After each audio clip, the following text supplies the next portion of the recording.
We always say great things about you. I think the last time, if y'all were here, the last time she did the dummies, what was that? You did dummies? On speeches. Right. And everybody that I talked with, I got the feedback from those, everybody commenting on just how she was, how personable she was. Those of you who don't know her, to know her is to love her, to get to know her.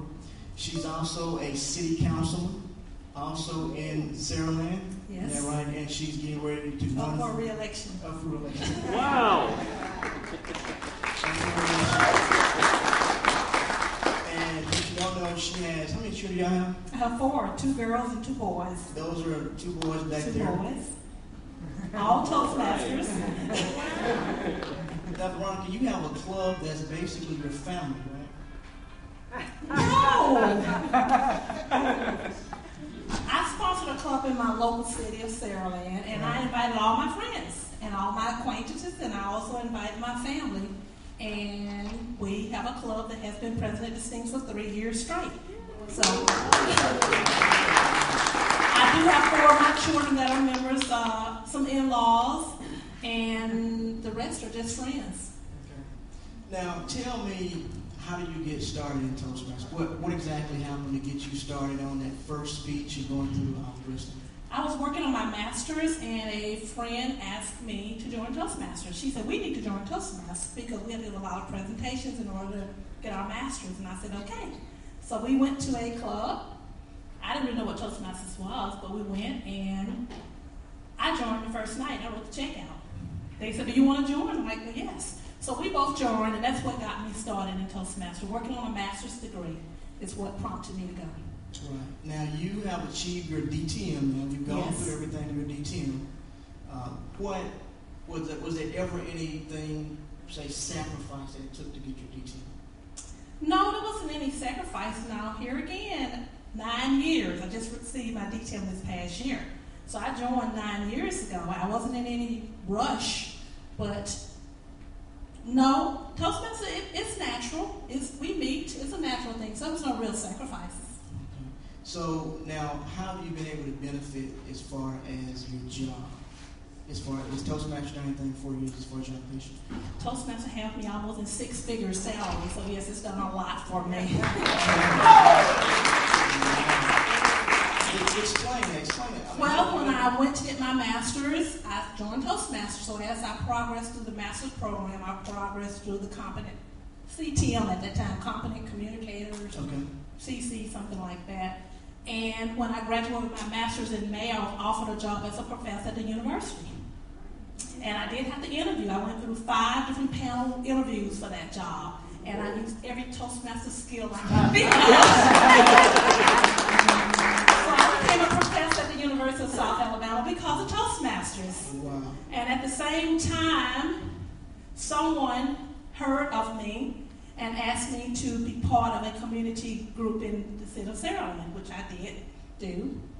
And someone else also heard of me and asked me to be on the school board. And I had to interview against 22 people for only 4 slots. Wow. So I interviewed through the mayor, city officials, and I used every Toastmaster skill. I mean, when they would ask me a question, I would look right at them. I shook their hands. I was to the point, and I used my skills, and I was one of the original school board members in the city of Saraland because of Toastmasters. Wow. And before I could end my career on the school board, there was a vacancy on the city council, and someone that had heard of me again asked me to come over to the city council and become a city council member. So I tell you, now I'm a nurse manager at the university. I have 72 employees, and I use every skill every day that I know of with Toastmasters. Wow. So yes, Toastmasters is part of my financial, personal, and career. Wow, that's amazing.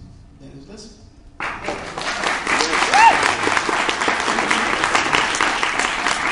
one thing I always say is that, it's a byproduct.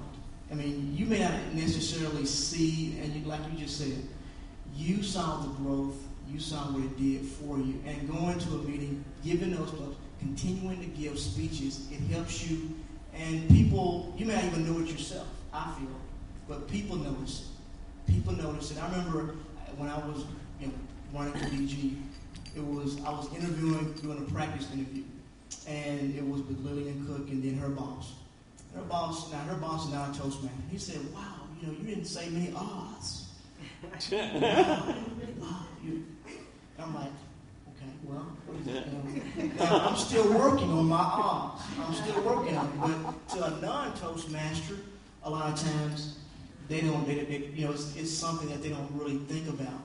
But I know every one of you do. I know you look on TV and you like Bill O'Reilly, Obama. Yeah.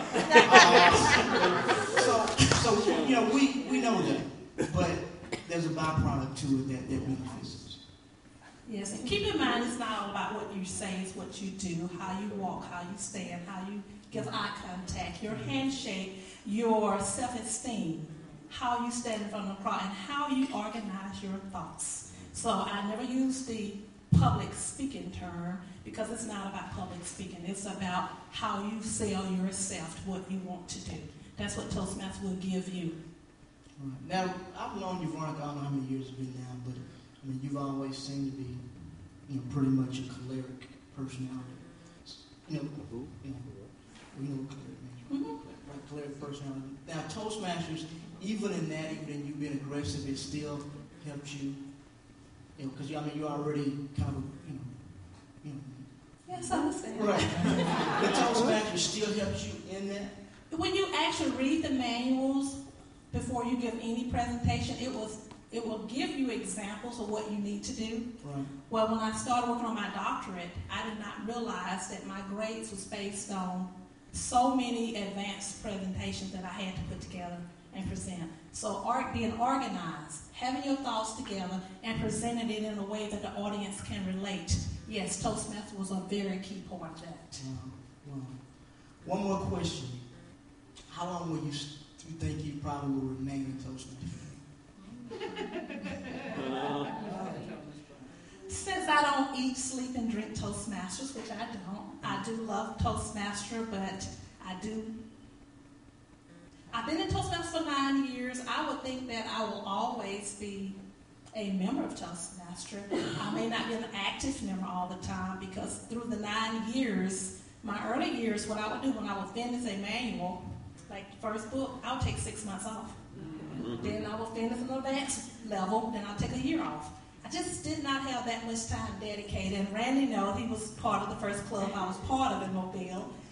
So I think as long as I can step back and take a break, I can continue to pay my dues. I may not be an active member, but I will always be a member of Toastmasters. Okay.